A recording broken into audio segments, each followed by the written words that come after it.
आणि रेल्वे प्रवाशांसाठी महत्त्वाची बातमी, नाशिकमध्ये आज होणाऱ्या अतिवृष्टीच्या पार्श्वभूमीवरती मध्य रेल्वेच्या वेळापत्रकात मोठे बदल करण्यात आलेत। नाशिक मार्गे उत्तर भारतामध्ये मोठ्या प्रमाणात लांब पल्ल्याच्या गाड्या धावतात।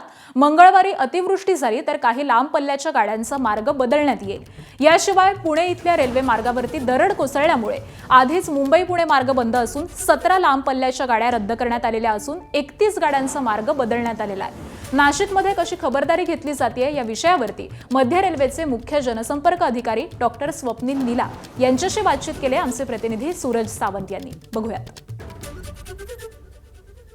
मध्य रेल्वेचे जनसंपर्क अधिकारी डॉक्टर स्वप्नील नीला सर आहेत। सर, काय सांगाल, रेल्वेचं नेमकं वेळापत्रक कसं असणार आहे? नाशिक मार्गे येणाऱ्या बहुतांश गाड्या या खरं तर उत्तर भारतातनं येणार, मंगळवारी नेमका याचा कसं तुम्ही नियोजन केलेलं आहे? याच्यामध्ये दोन महत्त्वाच्या गोष्टी आहेत। माननीय मंत्री महोदयांनी, मुख्यमंत्री महोदयांनी ज्याप्रमाणे सांगितलेलं आहे, उद्या नाशिक आणि त्र्यंबकेश्वर याच्या दरम्यान ढगफुटीची संभावना आहे, क्लाउड बर्स्टची संभावना आहे आणि ज्याच्यामध्ये 300 mm पेक्षा जास्त पाऊस हा त्या एरियामध्ये पडू शकतो। यासाठी 3 महत्त्वाच्या पद्धतीने रेल्वेने अरेंजमेंट केलेली आहे।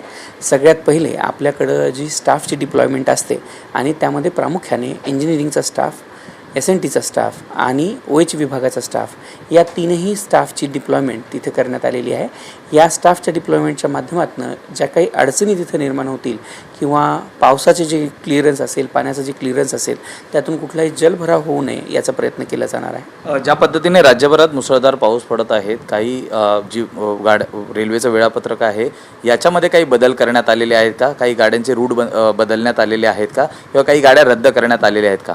आज ज्यावेळेस रात्री 2 वाजताच्या दरम्यान पाऊस आणि सोबतच वेगवान वारा वाहत होते, त्यामध्ये एक दरड कोसळण्याची घटना ही ठाकूरवाडी म्हणजे मंकी हिलच्या जवळचं जे स्थानक आहे त्याच्यामध्ये झालेली आहे।